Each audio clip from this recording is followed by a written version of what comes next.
Lovely. All right. I think we're going to crack on. There's going to be a couple that pop in. All right. So welcome, chaps. Welcome, man. Obviously, some my clients, old clients, friends, coaches.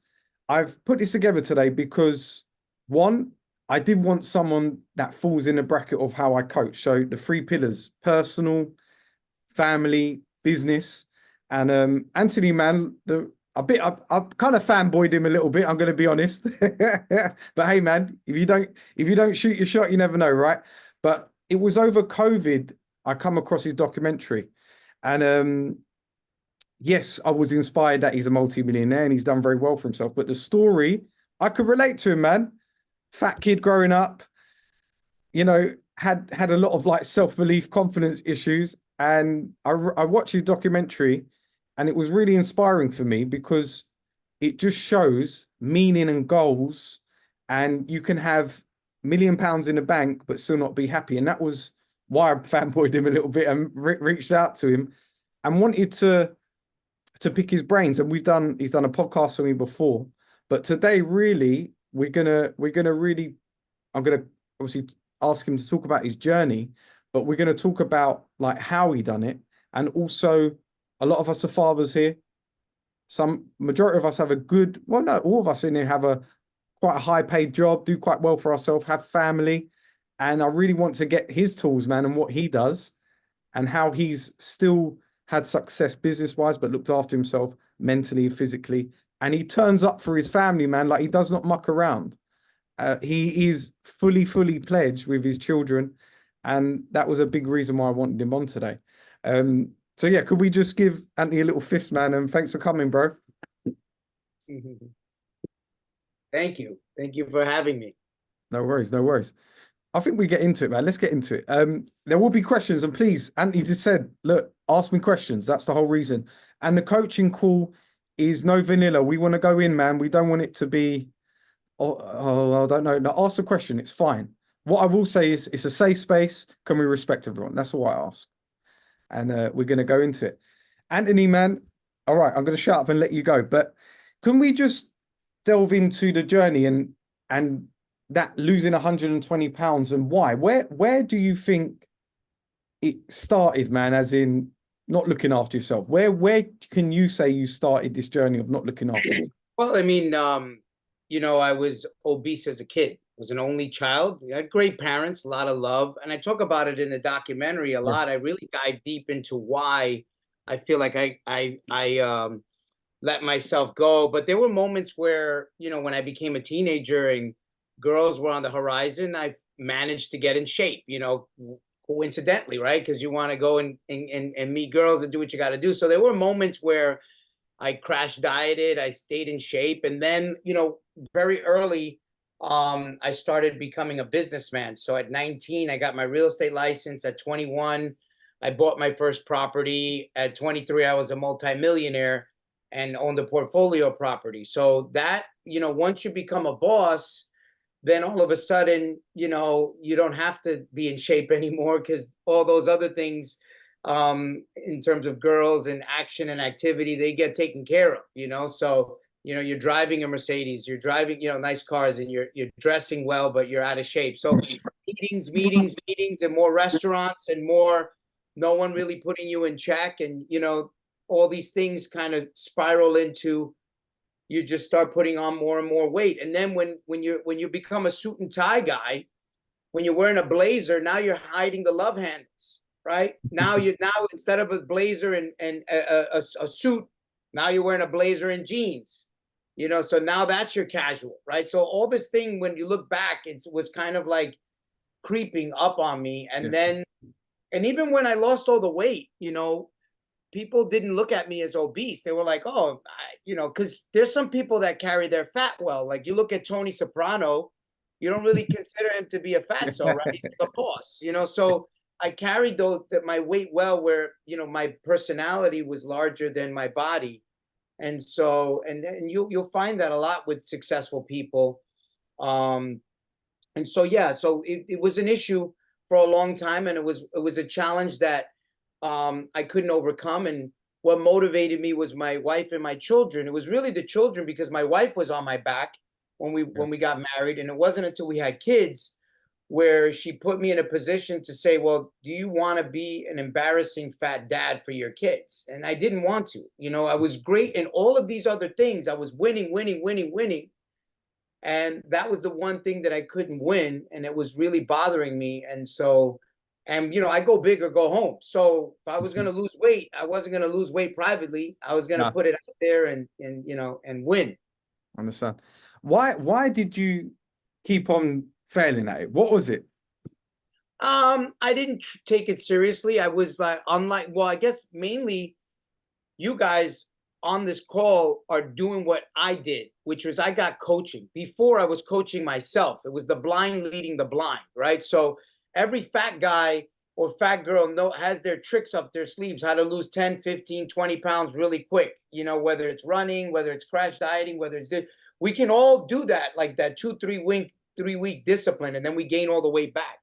Yeah. So it wasn't until I treated it, I put my businessman hat on. Like, what would I do if this was a business venture or a real estate project? Well, I would hire an architect. I would hire a plumber. I would hire the right people to guide me. I wouldn't, you know, if I'm going into a new business venture that requires a different type of lawyer, then I would hire that type of lawyer, right? Like media and entertainment is a different lawyer, this corporate lawyer. So if I'm going public, that requires a different lawyer. So I just basically said, what is going to motivate me? So what needed to motivate me was I needed to attach a business.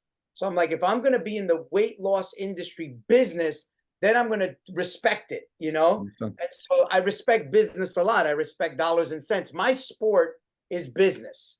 So some people play baseball, they play soccer, they do all these things. They run marathons for a medal. My sport is business. I like to make money, and I like to make other people money around me. And so when I got it into the sport in the arena that I was familiar with, then all of a sudden it opened up my path. Okay, I need help. I need a coach. I need this. I need that. I need discipline. I need to hang out with those people. And I started working out as a fatso, 6 o'clock in the morning. And then I'm seeing guys with six packs at 6 o'clock in the morning. I'm there, they're there. I'm there, they're there. I'm like, whoa, why are they there? You don't even need to be here. You know what I'm saying? And I'm like, okay, it takes consistency, right? And then when they respected me, not because of who I was, because of the effort I was putting in. I was losing weight. I was, you know, gym guys, they respect people that try. So then I became friends with them as I was going through my transformation. Yep. And then I noticed their eating habits. They weren't eating like shit. And if we did go out to lunch and they ate like a bagel with cream cheese or a pizza, they would talk about the fact that they got to work it off. They got to, you know, they're messing up.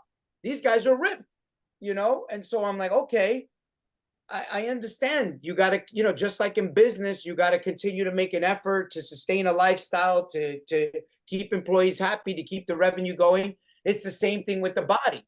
You got to, you know, keep going. And so I bought into the culture. I bought into the mindset. I completely cut off people in my circle that weren't of the same mindset. I adopted new friends. I changed the algorithm of my phone by looking at things that would motivate me and inspire me. Mind vitamins. That's the most important thing, is like what you're feeding your mind with, what are you sharing? What are you talking about with your friends? You know, when you go to events, you would do things like I would eat before I would go to events. And then when people would offer me, saying, you know, and say, oh, don't you want this? Yes, I do want it. Yes, the answer is yes, I do want it, but I can't have it. I'm on a different pathway. I'm trying to grow. And then the element of competition, when I threw in competing, that was it. It was game over. When I knew I could actually be rewarded and recognized for my efforts, man, that's when that was adding fuel to the fire. It took it to the next level. So that obviously you kind of outlined goals and meaning. You kind of put it there. Without goals and meaning, we're nothing really, right?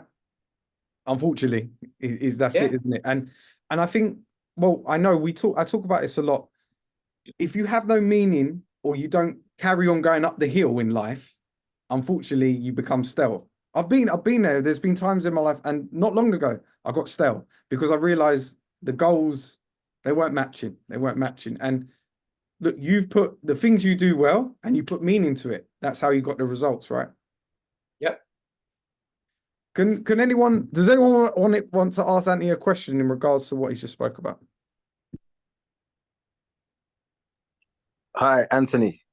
Yes. How you doing, pal? It's so ironic that you're talking about changing your environment, because where's my book? I'm reading a book called Atomic Habits, and it's a book that there's a guy on the call here called Thomas Scannell. Love him to bits. He bought me this book before I went away on a holiday, and I've been reading it on the plane, in the airport, in my hotel, by the pool, and it absolutely hits on what you just said. Getting out of the environment and getting into a new environment where you can be completely and utterly engrossed in what it is you're trying to achieve. And I think that's where a lot of people go wrong. Bad habits don't die easy. Bad habits don't die. I mean, I'm in Malaysia currently traveling, and I said I'm not going to eat spicy food. I'm not going to eat food with sugar in it. And it's everywhere, man. It's like in every marketplace, every single road. And, it's like 10 ringgit, which is basically like $1 or $1.50. And you can eat as much as you like until you're content, right? So I'm like, tomorrow I'm not going to eat this stuff. But now I've taken myself away from the food. It's almost like it's still there. I can still smell it, but I've taken myself out of the environment. So I really resonate what you just said there about your weight loss journey. Well done, by the way. You look good. Thank you. Well, what it is it used to be that, and that I use this as a crutch, that, a lot of rich people, Warren Buffett, a lot of people are out of shape and rich, Carlos Slim, the billionaire, but it ain't that way no more. Look at Mark Zuckerberg, look at Jeff Bezos. There are people out there winning. There are people out there 50, 60, you know what I'm saying, 70. I'm doing a documentary now. It's about biohacking. I interviewed 113 world-renowned leaders, physicists, anti-aging scholars, Nobel Prize laureates, some of the most famous people in the planet, even the guy, Dave Asprey, who invented the word biohacking. And all of them are doing longevity practices. And we are too. My wife and I immersed ourselves in longevity. We've anti-aged certain parts of our body through protocols, through different biohacking, red light therapy, PEMF, cold plunge, cryo, peptide, all these different things, brain protocols to enhance and enlighten. It's almost like the pill limitless. There's so many things now. So you're actually a minority if you want to fail, be out of shape, and not be informed. We have this tool right here is more powerful than Bill Clinton, information that President Bill Clinton had during his era. We have more information on this phone than he did.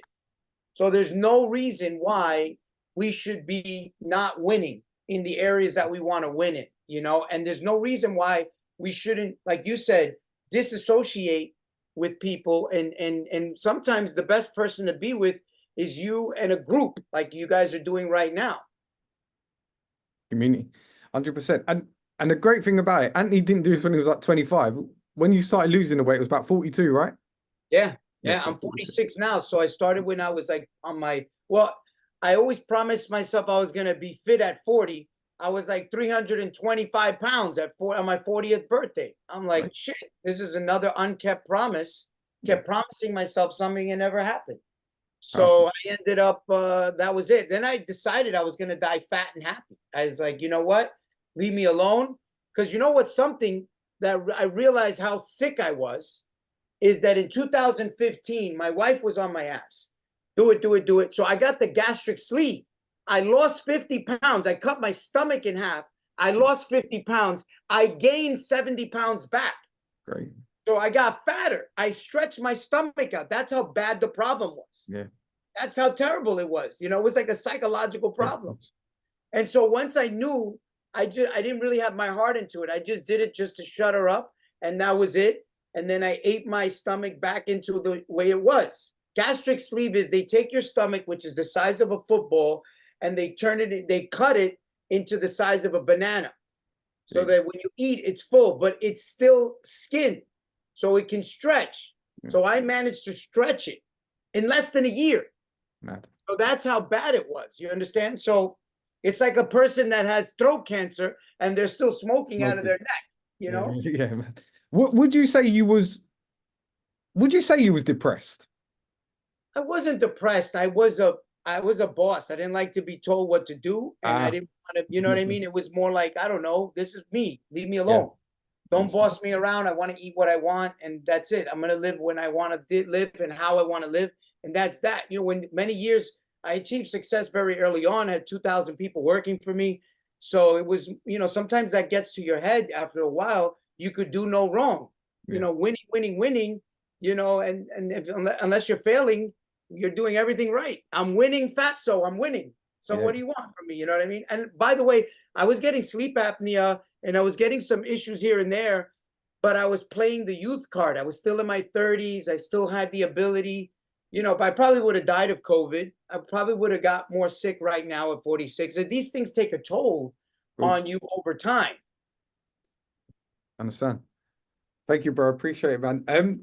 So, all right. So we touched on the goals, meaning. You've definitely put a lot of meaning to it. You stop bypassing the problem, which like we do a lot of us. Put my hand up. Oh, I'm good at this. Let me stick at that. Where the real problem is actually the real growth is taking action to the problem, which you've obviously have done, man. Amazing. How did family change? How did your relationship with your children and your missus change, man? Well, you know, it was interesting because, you know, I'm in media and entertainment besides real estate and in entrepreneurialism. So when we had the baby, our daughter, Love, you know, we had it in mind that she was going to be a child actor. So she started getting acting gigs as a baby, reenactments, car commercials, you know, baby stroller commercials, toys. And so my wife is also an actress and a model. So there would be scenes where they would want the dad. Well, guess what? I didn't even qualify to be a dad with my own kid in these commercials. So there would be some other model there, and I'm over there shooting the behind the scenes pictures, you know what I mean? And they would choose another guy. So that was one thing. That was like the beginning stages of like, holy shit, I'm so fat they can't even believe this is my kid and my wife. So that's one. And then the other thing was like my mom, who's 86 and still with us and very healthy. At the time, she was like 80 or 82. She's like, have you ever visited me in the hospital? I said, no. Have I ever made you feel like I was going to die? I said, no. Well, how would you like it? She goes, you have a beautiful wife, a beautiful daughter. And then I had a son too. And she goes, how would you like it if you're in the hospital? They come see you on a Friday. You ruin their whole weekend because you're sick in bed. They see you, but these people got their own life. They're going to be sad. They're going to have their head down and they're going to leave. And they're going to go about their day, much like a wake, but you're still alive. So that's the life you want to live. Go ahead. I never did that to you. You're doing that to them. You are a burden to them. So that's another thing. Being a fat person out of shape in whatever it is, physically, mentally, it's not just damage to you. It's damage to your environment, the people that love you. Yeah. So once you kind of put that in perspective, you're like, holy shit, it's not, I can't be that. I understand I want to hurt myself, but I'm actually hurting other people, you know? So now I understood where people were coming from. And because think about it, you know, elderly parents can be a real burden. You got to put them in a home. You got to take care of them, this, that. It costs money. They're not insured. Now, all of a sudden, you can't really go out, or that extra spending money goes to them. Like, that's a burden. A lot of people don't realize when they have parents, not so much in Europe, but in the United States and in South America. So I didn't want to be that guy, you know, for my kids. So that changed the dynamic. And obviously now, you know, we're a fitness family. We do a lot of things fitness forward. My son is an incredible beast. At 5 years old, he does 50 push-ups. You know, he does handstand push-ups. He's a monster. And, you know, my daughter as well. And that's because they've been watching myself and my wife. And so that's the only thing they identify with. They don't like to eat like shit. When they look at other kids, they're like, boy, that kid's, you know, and they understand why people have issues, because a lot of the food has toxins and chemicals and stuff like that. My kids are excelling, and they're like, the other day, my kids, now he's doing Brazilian jiu-jitsu, right, with other kids. And my kid is like an oak. Like, you touch him, you feel like you're touching a bull. And these other kids are like, you know, part of the routine is taking him down, and they can't take him down. You know, some of the kids are older than him, but it's malnutrition. Massive. It's kind of like you have broke your cycle of how to look after your family, right? Like you said, your parents were amazing, but there was that cycle, right? And we're not even talking about just weight. It's just in general. I think you said something there which really honed in me. Out of shape in the mind. Massive, Oh, massive, that's a big deal. Yeah. massive. And that's it. It's role modeling. And it's not perfect. We know it's not perfect, but I think progression is very, very important. Any questions for Anthony?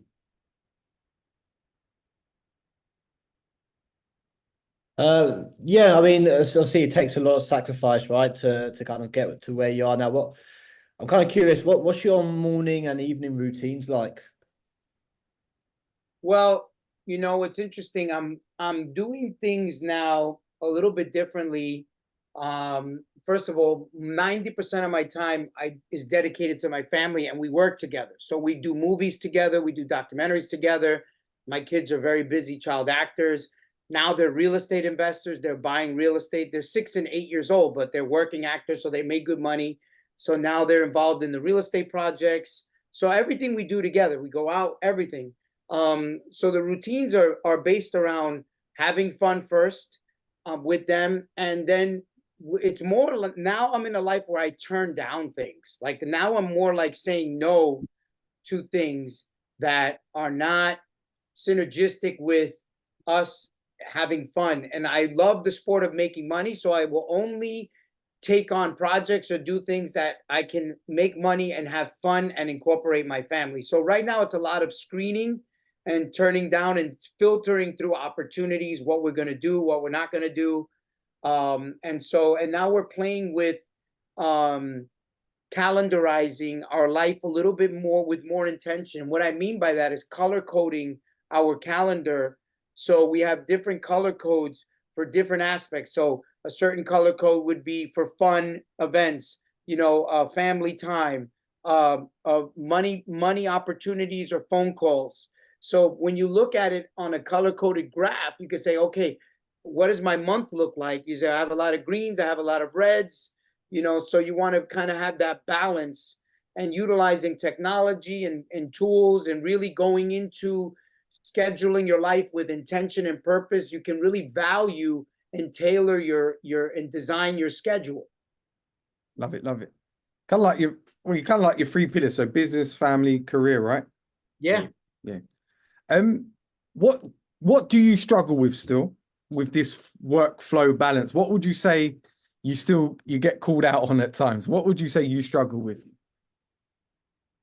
You know, it's funny because I go into business ventures much like a UFC fighter goes into a fight. I go in to win. And, you know, I'm in multiple different business ventures, and we're always, you know, cutting deals and doing things, whether it's real estate, whether it's media, whether it's, you know, investing in a company.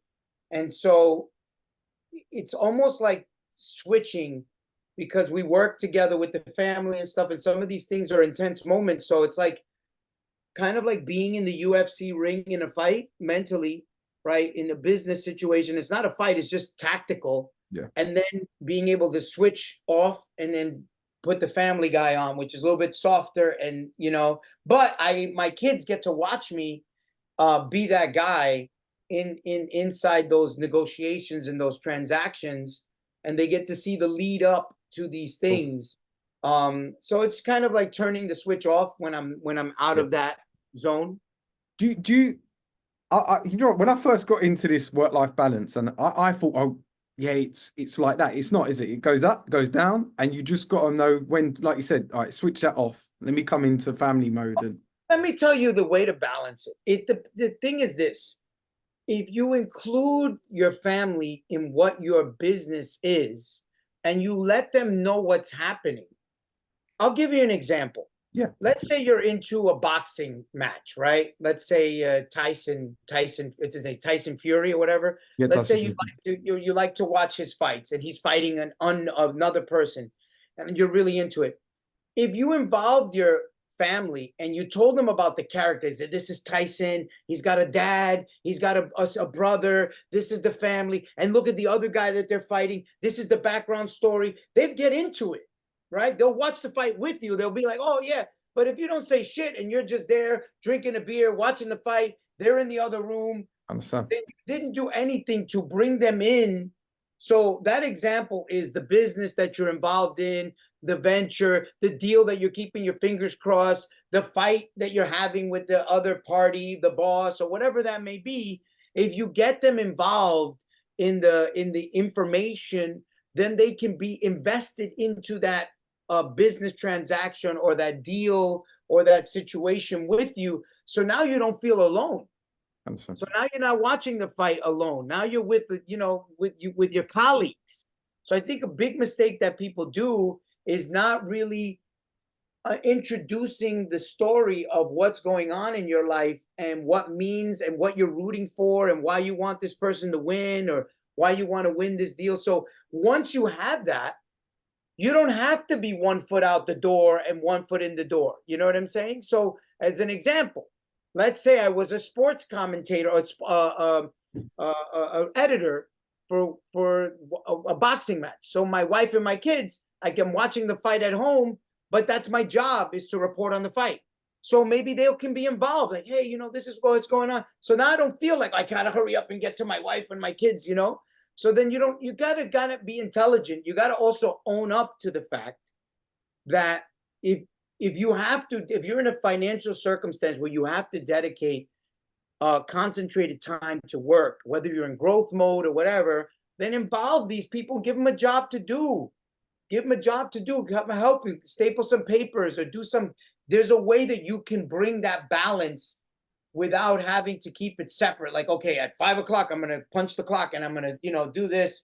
Then you're not really doing everything wholeheartedly,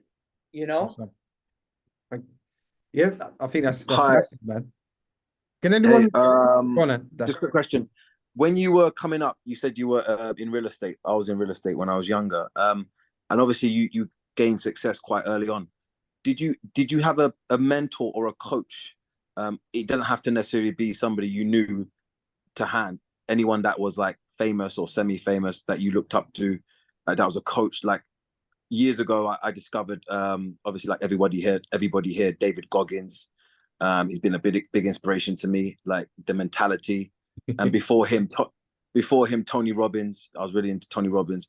Like, is there anyone that particularly stood out for you as a youngster growing up? Well, look, the usual suspects, yes, Tony Robbins and all those people from my era.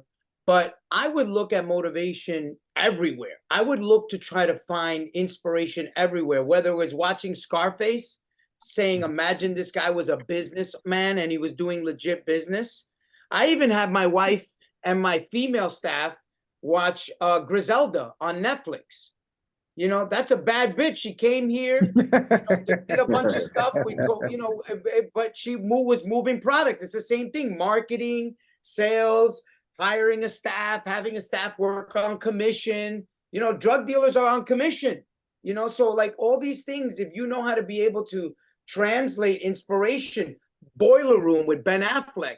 That's an inspirational movie. Wall Street. Like you could find inspiration as long as you have the ability to extrapolate the positive things from movies and say, man, that's a hustler, that's a guy. Even Cocaine Cowboys, like all these things are all enterprising, so it doesn't matter.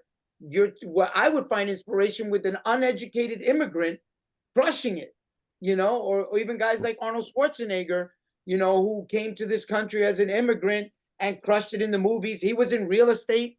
He owned a portfolio of real estate before he became big. All these things. So I would look for mentorship by virtue of, and then what I also did was I studied biographies and documentaries. So I didn't waste my time studying sports. My sport was business. So, when someone knows who's the third base catcher of such and such in 1928, I knew what Vera Wang did. I knew what the founders of Home Depot did. So all this stuff is on YouTube. So I would just study, who's the founder of this, who's the founder of that. Now that's more out there. There's YouTube, podcasts dedicated to that. But back then, I would go to the biography channel and just, read and find out Ralph Lauren's story or Tommy Hilfiger's story and Pete, and even rap songs. I grew up in Brooklyn, New York. So hip hop was all these rappers manifesting through lyrics and me watching them accomplish these things, you know? So that's what motivated me, was the music and the lyrics where people say, I'm going to do this, I'm going to do that, and then them doing it. So that's what would get me excited. And then just watching how they grow and what they would do. Love it. You mentioned boxing a couple of times. Who's your favorite boxer, man?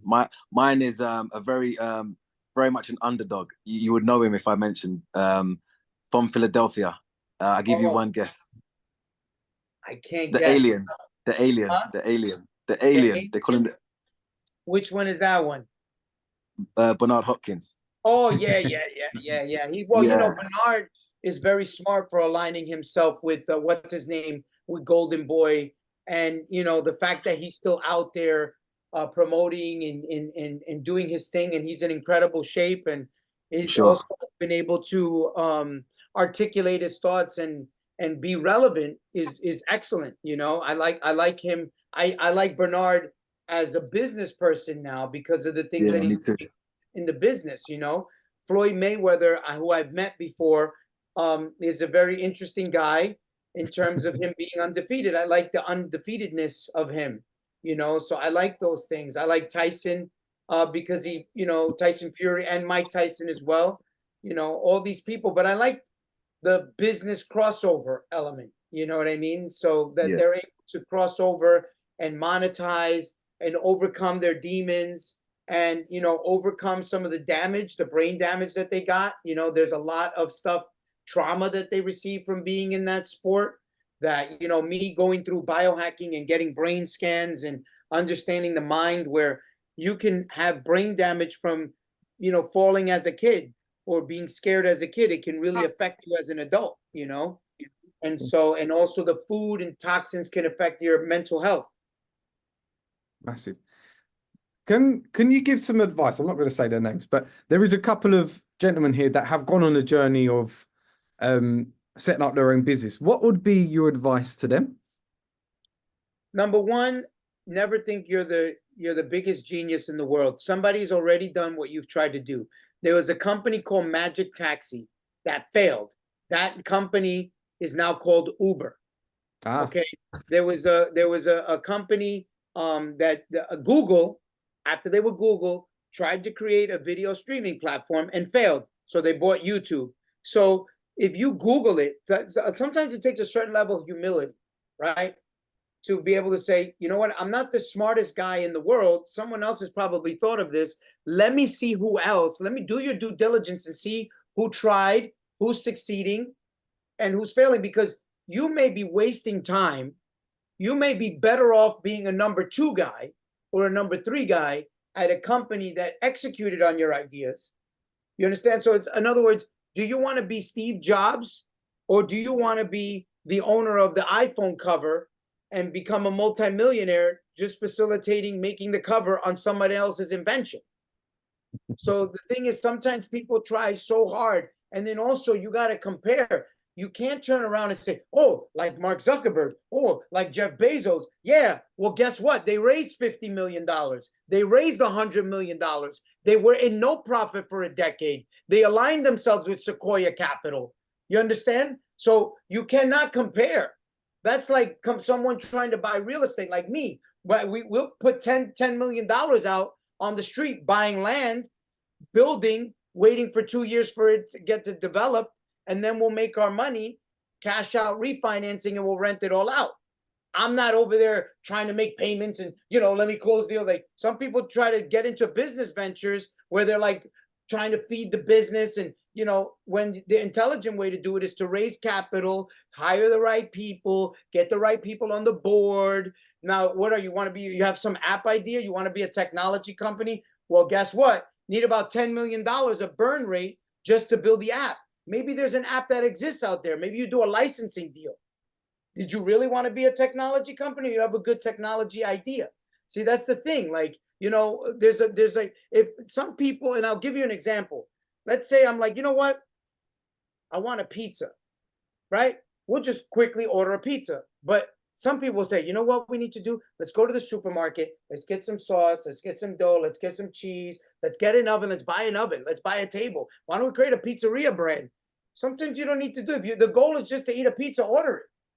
You know what I'm saying? You want to get somewhere, you don't need to build a car, just call an Uber. Figure out what the destination is. If your destination is money, there's a million ways to make money. You know, are you that passionate? Is it a labor of love, or you know what I mean? It depends. You know, listen, and also if you want to go around and help people and all that kind of stuff, there was a guy that came to this earth. He turned water into wine. He saved a bunch of lives, and they killed him. So his name was Jesus Christ. So you also got to be prepared for that too. You know, so you have to be honest with yourself and say, what is the goal? There's many people that made many sacrifices. I interviewed RFK Jr., Robert F. Kennedy Jr., who's a presidential candidate. We're friends. He's in my documentary. You know, this guy's out there. He's like, I could get killed at any day now, you know? And his father was killed and his uncle was killed.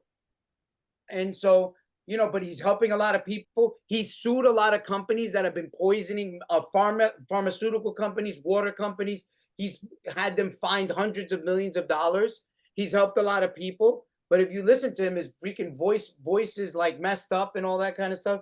So it depends. What do you want to be? You only got one life to live. You only got one life to live. You want to be Martin Luther King? Great. But you're going to kiss your kids goodbye and your wife goodbye. You're going to die. So it depends on who you want to be. You got to figure that out. Love it. That's why I brought him on, you know. I love the energy. I love it. And that's what we're talking about. Living the life you want to live. He's done it. He definitely does. And we can do it. And it doesn't have to be, like you said, it have to be the multi-millionaire. It have to be, but if you're happy and that's it. And that's a big thing. Living the life you want. And I think that is a great form of mental health, man. Like that fulfillment and being your true self, you know. And I think, like you said, look, you're saying shit, and in England we're like, whoa, he said that. No, you're just being who you want to be, you know. And I think that's really important. Really important. All right. Any more questions? Sorry, Steve, let me take you off mute. Bear with me. Yeah, go on, Steve. How you doing? You okay? So yeah, I got a quick question, man. I was just wondering. So I don't know when you became successful and when you started doing well for yourself and becoming wealthy, but how did you transition from, I don't know what age you used to work for a company for, but how did you transition from working for a company to then managing people? How was that transition, and what did you learn? In order to be a general, you have to be a soldier. So, you know, I made sure I did every single aspect of whatever I was asking somebody else to do for two reasons. One, I want to know how to do it. And two, I want to know how long it takes to do it. So, you know, I worked for many different companies. I've always worked. I got my work permit in the United States. You need a permit to work at the age of 13. But before that, I used to work as a street entertainer for my dad, doing photo with the parrots. So from the age like 5 years old, I was working and putting a bird on your shoulder, taking your picture and charging you $5, like for all the tourists that would come to New York. And then I started working for my cousin's alarm company. I did alarms for like Bruce Springsteen and Bon Jovi and a lot of famous people. Then I worked different jobs. I worked at an optical store, Cones Fashion Optical, selling glasses. I worked in other different small companies. Then eventually at 19, I got my real estate license. I worked for a few brokerages, and then I started my own brokerage at 21 in the first property that I bought when I was 21. So transitioning to being a boss first started with me hiring some friends and people that I knew wanted opportunities and were watching me grow, and they respected me. So one of the things I realized as being a boss is you can only recruit. So let's say there's boss level 1 and boss level 10. A boss level 3 can only recruit 0s, 1s, and 2s. He can't recruit a 4 because a 4 knows more than him and is better than them. So your goal is to continue to try to be a top level boss so that the quality of recruits and the quality of employees are going to be attracted to you. Mm. So that's my goal. My goal was to continue to grow and learn. And that's why I was naturally attracted to biographies and documentaries, because I wanted to learn what it was. Because the ultimate goal was, I'm not a rapper, I'm not a drug dealer, I'm not a basketball player or an athlete, but I want to live that lifestyle. So in order to do that, I needed to be a business owner, a businessman. So I needed to elevate my game like someone would practice and shoot hoops. I would learn and educate and practice business. And so that was really what the goal is the higher you are as an intelligent boss, the better quality of employees you get, the better results you're going to get. Amazing, man. Thank you. Thank you. By the way, Steve is the best carpenter in London. So if you ever want him for your properties, bro, get him out there, man. Nice. Yeah, appreciate it, man. Good. Thanks, Anthony, man. All right. So we spoke about the goals. We spoke about meaning. We spoke about your journey.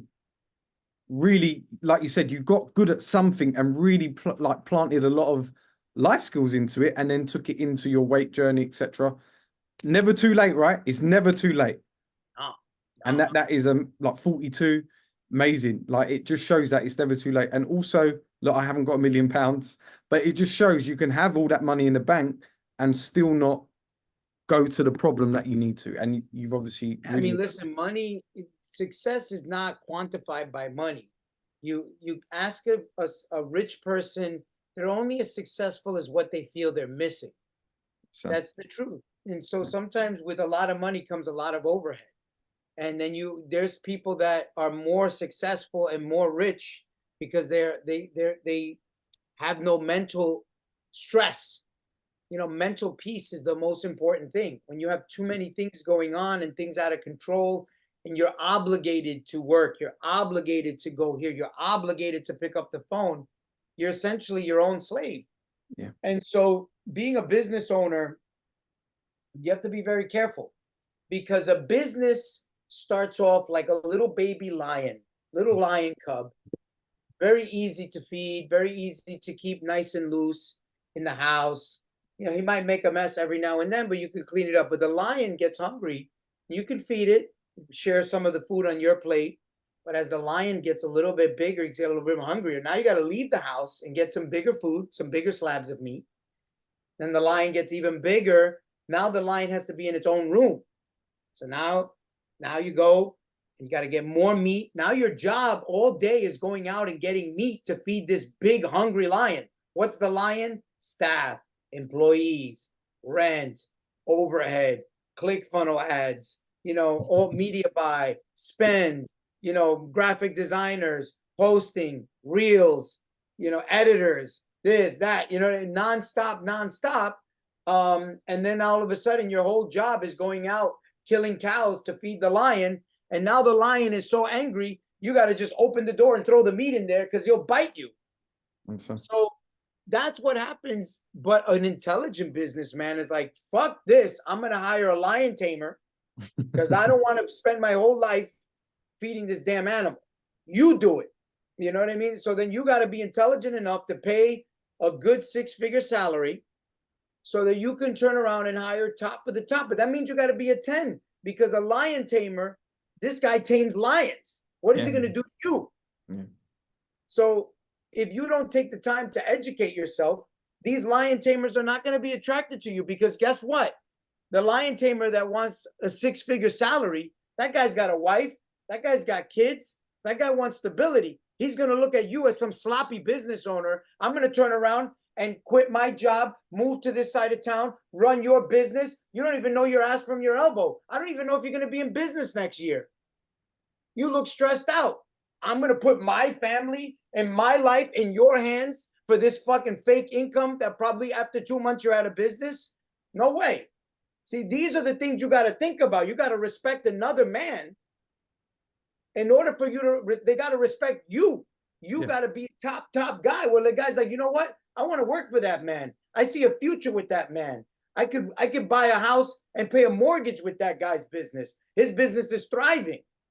The business has got to be clean. He's got to go into your office. It can't be papers everywhere. You're stressed out. You're on the phone. This one, that one. You're all. Who the hell wants to work for that? See, all of this is going to stop you from attracting the right people. Yeah. Because the right people can smell virginity. They could smell that you're going to fail. So you better elevate quick and become a top level example. Because what if they're going to work for you, then what kind of lifestyle do you live? So you've hit the nail on the head. It don't actually start in the work, it starts outside. Yeah. Yeah. Yeah, that's the three pillars: Uh, personal, family, work. Just quick question. Sorry to cut you up, Ciro. No, you're good. I suffer from distractions. I don't know about the rest of you, but I suffer from distractions badly, day to day. How do you eliminate distractions from your life? And that could be anything. Like, I could be on the phone call with my mom and she'll tell me to do this, that, and the other, and I don't even live with my mom, and she's asked me to run around and do errands for her, and I've got to do it because she's my mother, right? I love her, but how do you eliminate distractions, and how did you eliminate distractions as you was coming up? What were the big distractions in your life, and how did you eliminate them? Well, I would put people to work, like your mom. My mom, she irons my clothes. She does a lot of stuff for me. It's got to be a reciprocal relationship. Everything's got to be give and take, even with mom and dad. Mom, you want me to go this? Mom, I need this. I go load her up with work. Mom, iron this, do this, do this, do this, do this, do this, do this. I need you to order the food. I need you to cook it. That's what I'm saying. You're going to boss me, I'm gonna boss you back. Put mom on payroll. Yeah. That's what I'm saying. That's what I'm saying, because you'll be surprised how people don't like to receive what they give. Moms, brothers, cousins included. You know what I'm saying? So I don't waste a lot of time. If people are going to be bullshitting or killing my time, I don't like it. So even with the situation with moms and brothers and sisters and stuff like that, put them to work right back. And you'll be surprised how much they stop asking you. Because if it's like a boxing match, right? You got to answer it. You know, if someone's going like this, you got to answer it with, you know what I mean? Then they're not going to do that no more. It's the same thing. So whenever somebody's trying to give you orders and whatever, do it right back in a nice way. You know, you love your mom. You know what I'm saying? But I got plenty of things for moms to do all day, every day. Yeah. Thank you. I've started doing that, actually. Thank you for that. But yeah, absolutely. Put Would mom you on say payroll. delivery is the key, though, right? Yeah, that's right. Delivery. Yeah. Thank The you. punching, I was like, no,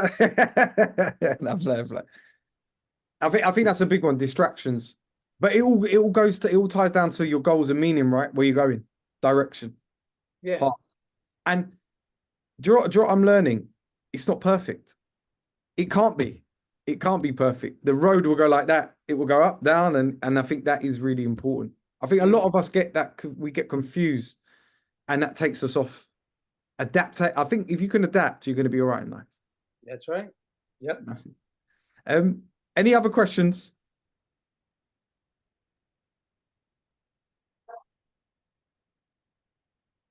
We're good.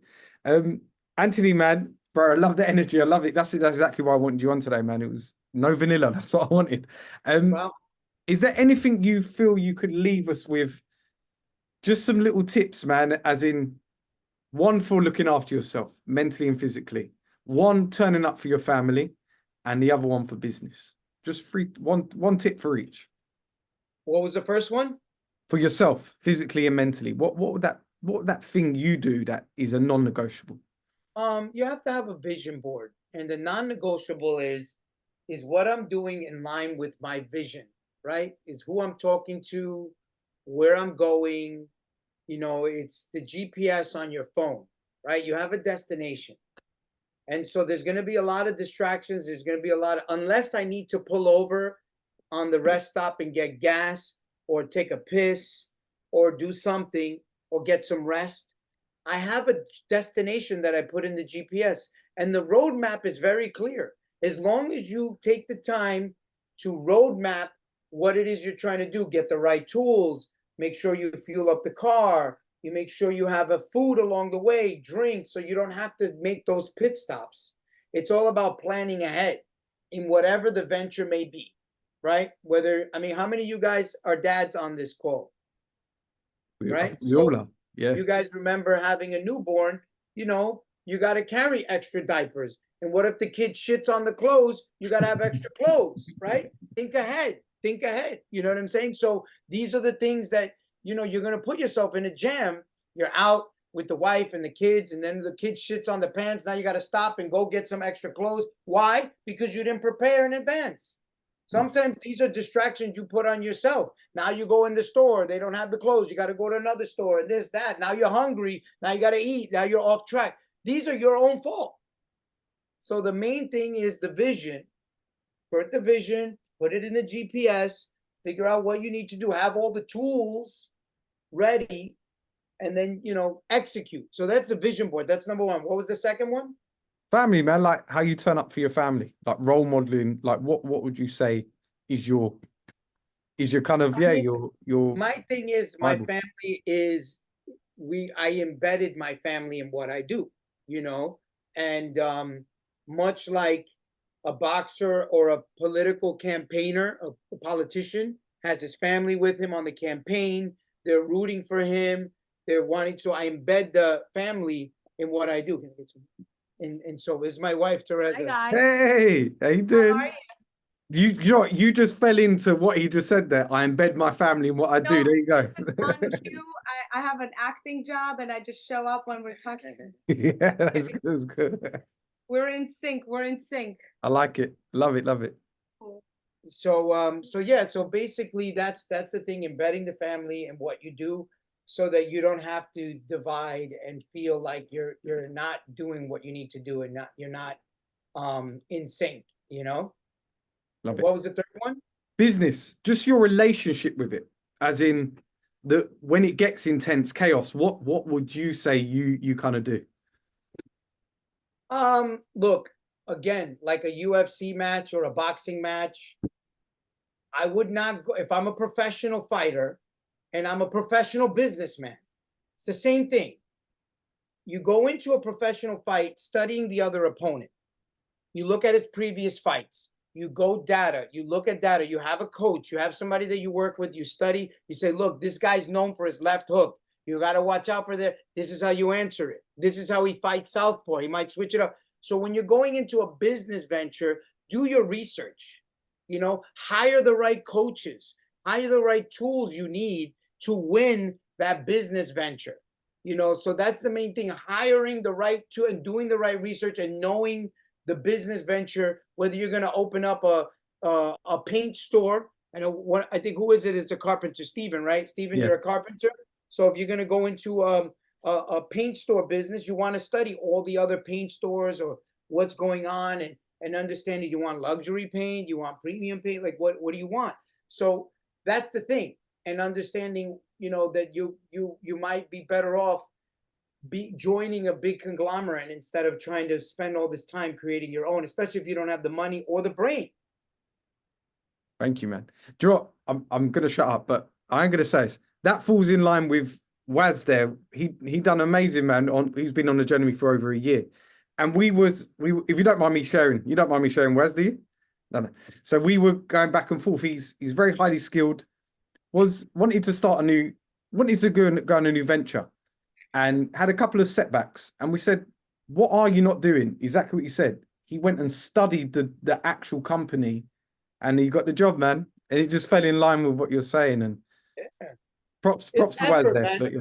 You know what? It's just being extraordinary is doing the ordinary extra. That's it. Yeah. Love it. No, it's true. It's true. Listen, man, Anthony, thanks for your time, and everyone, really appreciate it. It's recorded, so I'm going to send it out to everyone. Yeah, no problem. I'm going to put it on Follow YouTube. me on Instagram. You guys Yes, are please. welcome to DM me. My website is lollibrands.com. We update it all the time. My Instagram reflects all the things that we have going on, the Instagram stories. Even though I have a social media team, I communicate directly with a lot of people. So don't worry about it. And, you'd be surprised how many people are too shy to reach out. But, Ciro wasn't, and that's why we're here. And just shoot your shot, like you said in the beginning of this call. And you never know and him and I talk often offline about different things, and very proud of what he's doing and some of the growth that he's had since I met him. When my documentary first came out, he's been growing exponentially, mentally, physically, emotionally, and now to helping other people. And so I commend you for that. Thank you, brother, man. I appreciate it, man. And Yeah. that's it. That's the big part of the coaching call today. Let's not fucking hold back, man. We can do whatever we want. And look, I've got big goals. Like everyone's got big goals. And I think if we get our personal right, them other things fall in line, and that's a big part of the 3 pillars. Yeah. And I just want to say thanks to everyone. Was Is it all right dope, to man. take a quick picture? This Yeah, call let's was do good, man. Thank you so much. Yeah, This no, I call was- appreciate it, this man. call was proper. Thank you so much for your time, man. It's amazing. Yeah, that was appreciate it. good. Yeah, thank work. you very much. Thank you. Everyone, man, God bless. I'm going to send a recording. Anthony, is it all right if I have a Okay. quick chat with you? Is that right, bro? Just literally Yeah. about 2 minutes. Yeah. Everyone, man, God bless. Thank you, Chiro. Thanks, Yeah, Anthony. Really thank Thanks appreciate for your it. time, man. Thanks, Anthony. Appreciate it. Appreciate it. Take care, guys.